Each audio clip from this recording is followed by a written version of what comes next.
Tinalakay ng Committee on Local Government ng Bangsamoro Parliament ang findings ng report mula sa Committee on Public Accounts ng House of Representatives hinggil sa Local Government Support Fund sa rehiyon.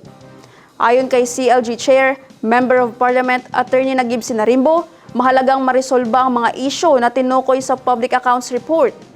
Narito ang detalye sa report. Ang report, kung saan nakapaloob ang ilang rekomendasyon para sa reforma, ay isinumite sa tanggapan ni Speaker Pangalian Balindong at ipinadala sa Committee on Local Government at sa Blue Ribbon Committee para sa dagdag na pag-aaral. Ayon sa komite, ang rekomendasyon ay nangangailangan ng agarang aksyon mula sa House of Representatives, BARM authorities, Commission on Audit, Ombudsman at Land Bank of the Philippines upang matiyak ang transparency sa allocation process.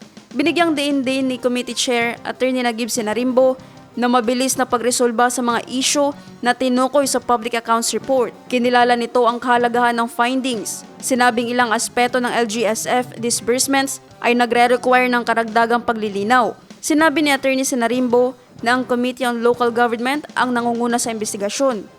Mag-iimbita rin ang komite ng relevant ministries at local government units na involved sa LGSF para magbigay ng dagdag na impormasyon at tumulong sa paglilinaw sa ilang concerns na pinag-usapan sa House Committee on Public Accounts.